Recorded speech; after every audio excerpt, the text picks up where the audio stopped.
Thank you for visiting Past the Wire TV, the YouTube channel of PastTheWire.com.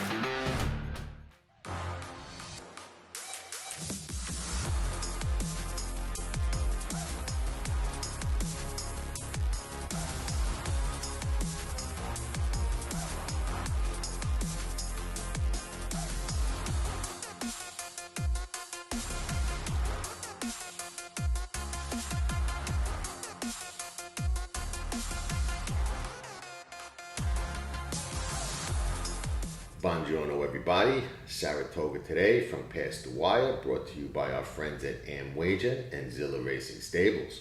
We'll get back to that in a minute, but let me just say, day 9 after a really good day 8, but one that started out with a little frustrating. It's been a rough meet. We've had those horses that were eased. We had some rough second-itis. The one major wager of the meet that we liked so far did win, and yesterday we liked a couple of big price horses. If Never Explained gets home, it's, instead of a great day, a huge day. 26-1, did everything but win. Had the lead, turning for home, fought on the inside the whole way, just couldn't hold off Sitting Sands, Chad Brown's horse in the last jump. Got up also 20-something to 1, but Never Explained was 26-1. And let me tell you, patience, attack, make it count. You only need one or two like those, and you change everything around. We had another second in the stake with Johnny's horse In Good Spirits at 9-1 in the small field. And I'm like, oh, these seconds are killing us, but done last. If you keep doing what you do, and you stay focused. We got Mike's Girl home. Took a little money from the 10-1 morning line down to 9-1 in the last race. Made it a great day for me. Could have been huge. Hope help some of you guys win and gals. And hope you're enjoying the show. We're ready for day 9 carryover at Saratoga. Interesting card. We'll get to that in a minute, but we've got a little special treat for everybody. Our friends at Zilla Racing Stable, who I've said before, have partnerships at every level. Have one in the first. We're going to hear from the owner and founder and brains behind the operation, Mike Piazza. So with that, we'll be back in a second with Mike, and hang tight.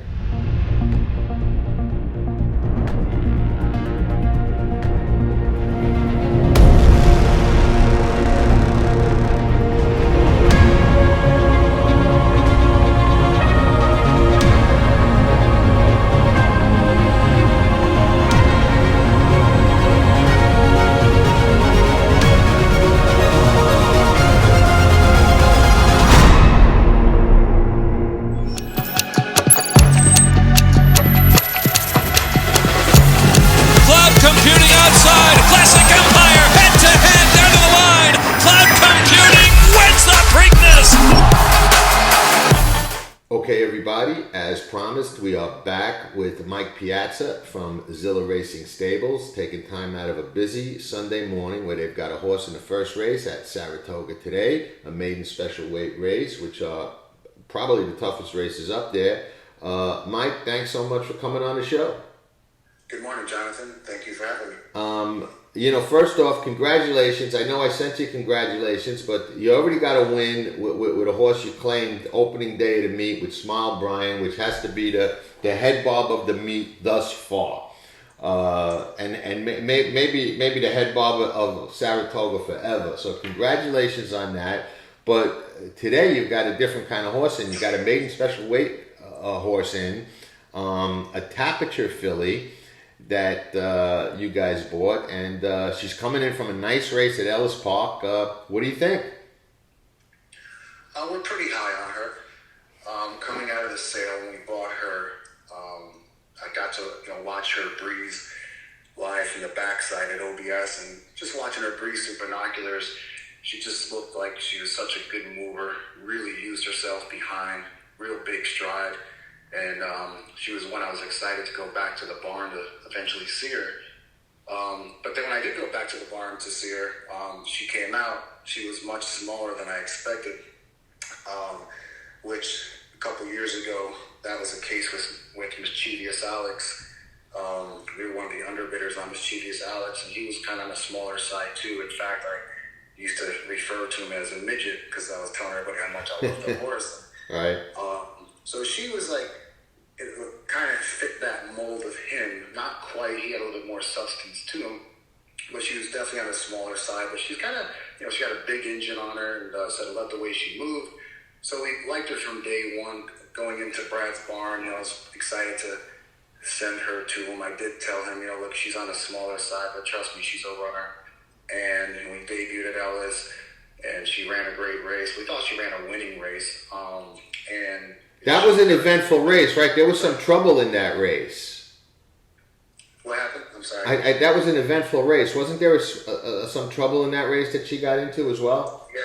So I think once she started to kind of get into her stride, she's going to make like a move to the outside, kind of coming around the turn into the top of the stretch. And I'm not sure what happened to that horse on the outside of her.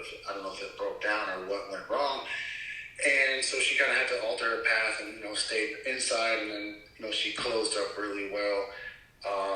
So it was a really good effort. And we had a decision to make. We could have stayed at Ellis, went back there and probably beat that race. Or we could ship here, like you mentioned earlier. Probably the toughest races are these 2-year-old maiden special weights here in Saratoga. Well, she's just doing well. We shipped her up here. She breezed shortly after she got here. Good breeze. And then she breezed just last week, which is that video is available on XBTV. She breezed with Interstate Highway, I think her name was. Interstate Daydream. Interstate Daydream. I watched it. I watched the breeze. Yeah. And that was her workmate even back in Kentucky. Right. And they both breezed really well. And more importantly, she came out of that breeze really good. And I talked to Brad about her yesterday morning. He said she's really put in some strong gallops coming out of the race. So we think the little extra furlong will suit her because she's just a really good mover. She's going to be able to, she's fast, she's not the fastest horse. She did go 10 flat at the sale, which was the bullet of the day. That day at the track, 10 flat was the bullet. But she is quick, but she has that stride that just keeps on going. And so we think 6 is going to, be a good spot for her. But I think it's a vote of confidence that Brad and you decided to, to bring her here to run against these kind of horses where you just never know what you're going to catch, as opposed to staying at Ellis where she would have been, odds on to win next time out. And the horse that she did work with, Interstate Daydream, is a first time out maiden special weight winner. So, people sometimes get fooled by those Ellis debuts and, coming here, but I think that's a big deception. I think very eligible to go forward. So we're rooting for you, and I always tell people on the show that you guys offer different partnerships at every level of the game, from sales to yearlings to pinhooking to claims to horses like this, maiden special and stakes. I mean, how exciting is it when you're running one of these maiden special weight races to know you don't know what you got and where you can go with a filly like this, and B, you don't know what you're running against, like as far as future stars. It's just got to be so exciting, no? It is, and that a lot of people will always ask me for tips on our horses, and I always say honestly, like because you don't know about the other horses, so I can tell you our horse is doing really well, but I don't know who she's going to be running against. And that's what the challenge is. I just know she's doing really well, and we expect a good effort from her. But again, you don't know who she's going to run up against. A couple months back, we might look back and say, "Wow, she ran against this one horse who turns out to be one of the best horses in the country." I know. You just don't know. I know that Chad's people paid a lot of money for the first time Practical Joke filly tout ensemble. I watched her breeze at Tattersales, and it was on the grass, and it looked like it was uphill, and it was hard to really get a gauge of how she is on the dirt. But I know they paid pretty good money for her. But I think that might be deceptive because I know they're a little biased, in my opinion, to the Practical Jokes, who are doing very well anyway. But you just don't know what you're going to run against. You got an arrogant first time starter from Bill Mott. You got Steve's horse, a Golden Sense, that's run 2 good races. But you're right in the fight, and we will be rooting for you. And what's the easiest way to reach out for you if people are interested in getting involved and trying to join you guys in the winter circuit? Right on our website, ZillaRacingStables.com. Even my phone number is on there, 518-366-8999. That'd be the best way. And then just also to make note, you go to these 2-year-old sales, it's real difficult to find horses. Like, it's much, we all see these horses in the entries and we just assume it's just that easy. But it's a huge accomplishment, and it says a lot. Just, getting a horse at a 2-year-old sale that you can show up in Saratoga with for $100,000 maiden especially, and be one of the horses to beat. We still gotta run the race and win it, but just that alone is an accomplishment. 100%, 100%, especially when you've got a filly that's 3-1 on the morning line, that's coming in live. You're facing horses that cost hundreds of thousands of dollars, and you're in there as a contender with a filly it looks like you guys paid $85,000 for, which can certainly turn out to be a bargain price if she's competitive in this spot for sure. Yeah, and just one note too, I'll give you a heads up on another horse I bought at the same sale was a First Samurai. It cost me $200,000, but I really liked him so much that I just was willing to pay that much for him. His name is Drakon, Drakon, and we gave him a couple weeks vacation off of the sale, shipped him into Brad just about a month ago, and he's made 2 published workouts, both bullets, completely in hand, just really, the barn's pretty excited about him, so we really like him a lot, and his videos are also they should be up on XBTV, I think maybe later today. So our 2 horses that are on the track right now out of that sale, appear to be, full of potential. Like you say, that's an accomplishment in and of itself, just getting there. Mikey, thanks so much for coming on the show. Go get him today. We will be rooting for you hard, and I'm sure we'll be talking to you again. Jonathan, thank you so much, and I hope to talk to you soon. All right, ciao. Go get him. Bye-bye. There you have it, Mike Piazza. Great guy, exciting partnership, and nice enough to come on the show with us this morning, talk a little about Tap N Glo. And like he said, just to get a horse out of the sale to a race at Saratoga like that is really, really tough and an accomplishment in and of itself. Hats off to them. And this filly's coming in live. I mean, it's a tough race. For sure, any maiden special weight at Saratoga is tough. You've got Steve Asmussen's horse ran well 2 times and looks like she's going forward. You got that Arrogant horse from Bill Mott. Who knows what about that? I've got a feeling that Tout Ensemble, Chad's horse, is going to be a hot horse, and you just don't know. But I think that Tap N Glo is right in there, absolute contender today, and I think that when a guy like Brad Cox and a lot of other trainers as well send a horse that they could have run back in an easy spot, he's got a string at Ellis, but off that race they come up to the spot. They like us, so we'll be rooting for those guys at Zilla. Great partnership, and they help bring this show. So we'll take a quick pause, and we'll be back with the rest of the card and some other thoughts.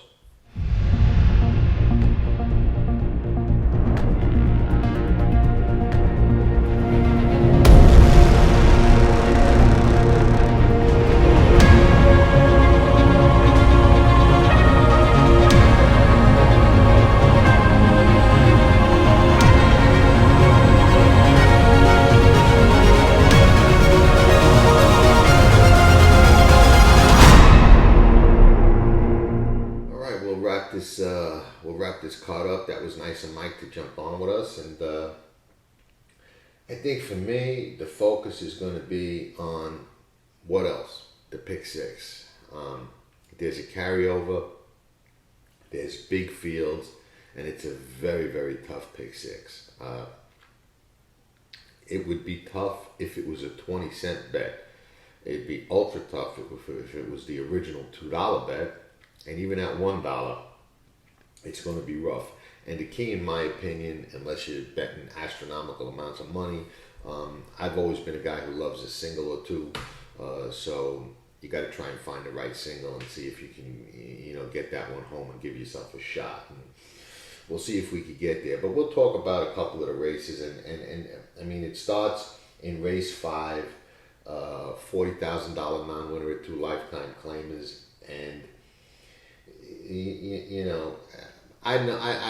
I seldom go all, if ever. If there was ever a race to start with the all button, this could be it.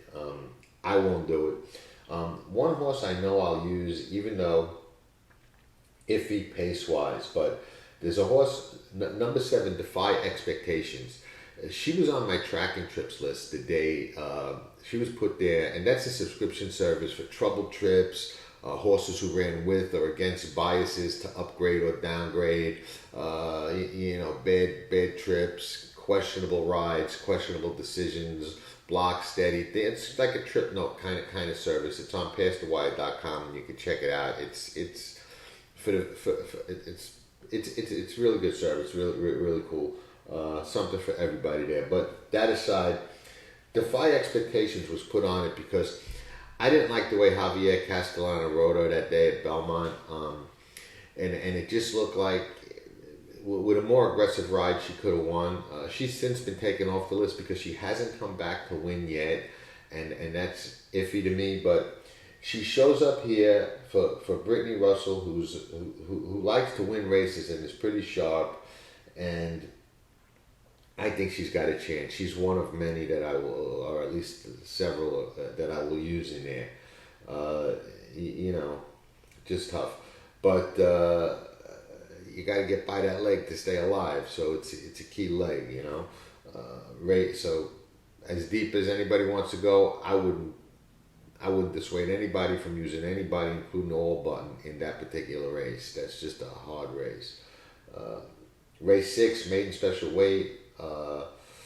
2-year-old filly is going 6 furlongs. I guess it's the second part of the first race where we had the Zilla horse, and again, this one is pretty tough. I don't know. I have the feeling this one didn't come up as tough as Mike's race, but who knows? We could be wrong. But there's nobody I would talk anybody off here. I like the workout reports on 3 horses. 4 Dawn, Gallon of Rush, the 6, and the 5 Demand Respect. But I wasn't overly thrilled with them. I just liked them better than the rest. But there's nobody I would talk anybody off in this race as well. It's just that kind of race.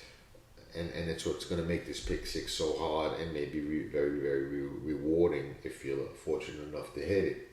The 7th race, you've got a 3-5 on the morning line, Kaylee's Sister, who I don't think has to win. Now, there's 2 interesting, can win, and I'm going to use, but there's 2 interesting angles in here.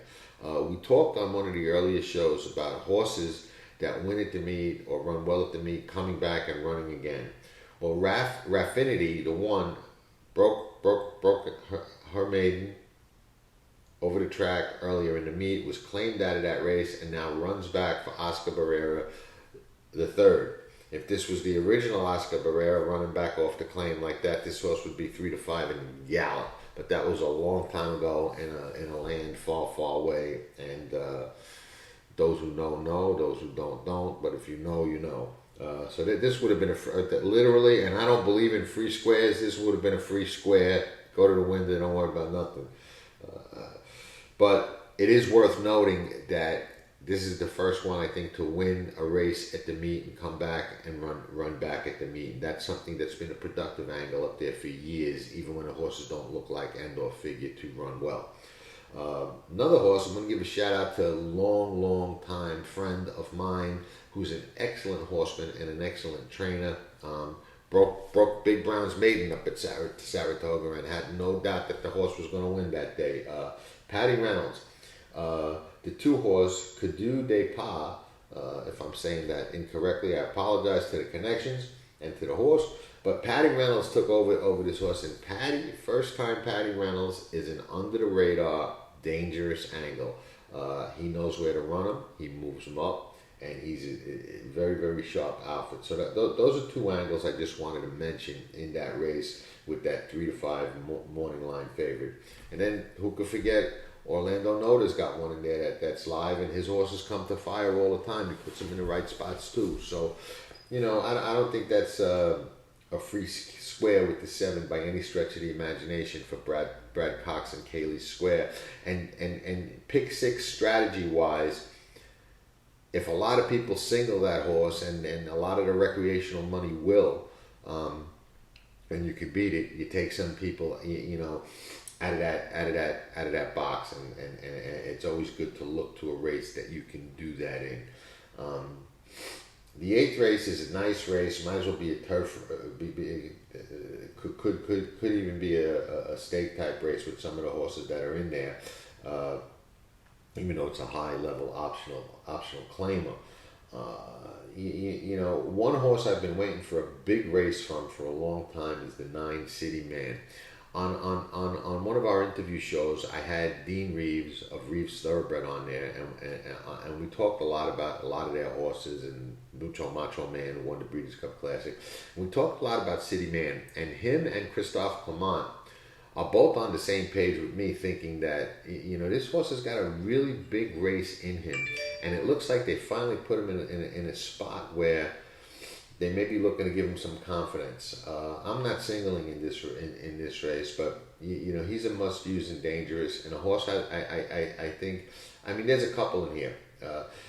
40 under, I think, is very live at a price to 7.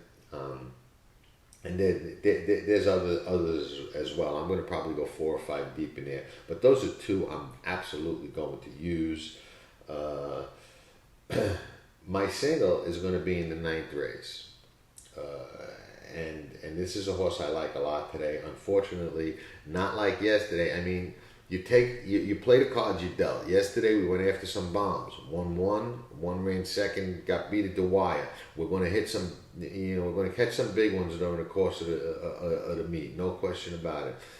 In this race, I like Dunbar Road. She's 2-1 on the morning line. Will probably be the favorite with Irad. I think that if everybody in this race shows up and runs their best race or their A race, she wins it. And that's where I'm going to single. So I'm going to build my pick 6 around Dunbar Road, and hopefully can get those other tough legs home. I think she's sitting on a big race. I liked her in Kentucky the day she got beat. When she come back off the layoff on, I guess, Derby weekend, she didn't run well at all. Moved to the outside, looked like she was going to rally, and then just didn't have it. But regrouped, comes back, working excellently. I've watched the workouts, with my own eyes, and I love the way she's working. She looks full of run, full of herself, feeling good, ready to fire her A game, I believe. And like I said, I think if everybody brings their A game, she's the winner hands down. So if she brings it, I think she wins. If some of the others don't, it only makes her life a little bit easier. But if everybody shows up with their A game, I think that she's the right one in there. And I'm going to structure my tickets and my plays around her that way and see what happens. And in the pick 6, let me tell you, I like the single price horses that nobody else is singling. And when that opportunity presents, I seize it. But that's just not how I see it today. So you got to, like I said, play the hand that you dealt. And when you're going after a pick 6, doesn't really matter the price of your single if they win. If they win, it's a score. And it puts you in position. Last race, very, very, very tricky and tough race, but nobody I would talk anybody out of. But a couple of short price horses I'm not in love with.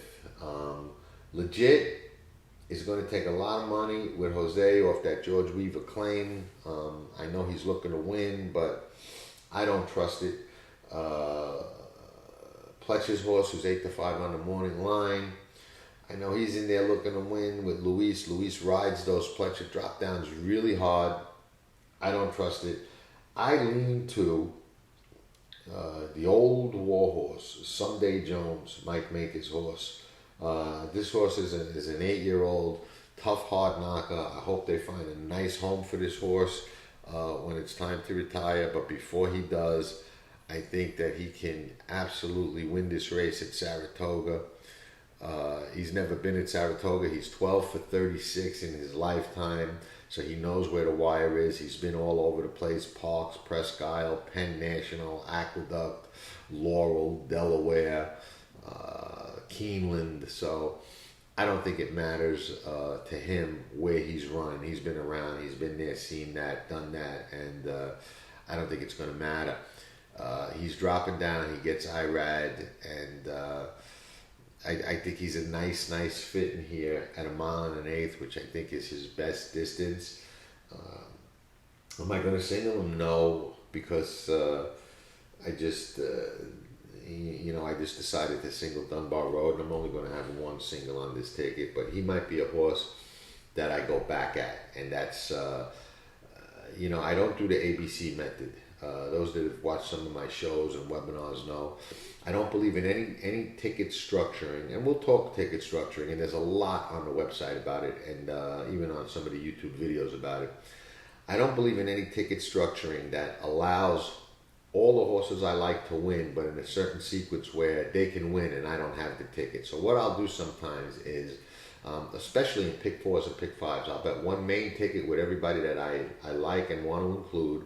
And then I'll have what I call a go-back ticket where the horses I like the best, I'll punch heavier so that if they win, I have it multiple times.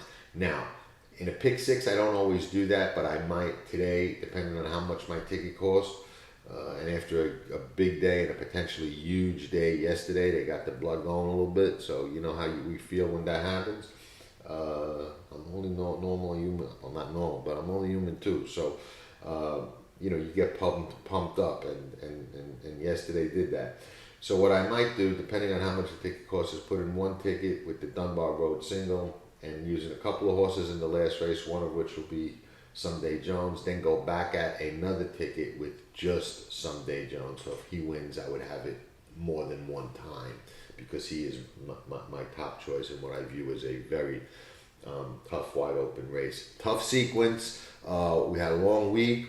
We turned eased into seconditis, into some live bombs hitting the board, into some nice wins. That's what it's all about. More to come, a lot more to come. We'll enjoy the 2 days off. I don't know if any of you saw, but on Monday, I think Tuesday last week, this week it's going to be Monday, I did a recap of the whole week with the news from racing all over the place. There's a lot of news in racing, a lot of stuff. You could find that on Past the Wire TV. You could get a link there through pastthewire.com. Check out the tracking trips. Shout out to Amwager, helping making this possible. Shout out to Zilla Racing Stables. We will be rooting for them in that very tough first race at Saratoga today. Thank you, Mike, for coming on and chatting with us a little bit. We'll do that more with some other guests as the show goes on. A little long today. We got 2 days off. We'll be back Wednesday. We're going to get this thing down to 10 minutes if it's the last thing we do. But always so much to say. We love talking horses, and enjoy the races. Ciao for now. See you all on Wednesday. Nobody does it better.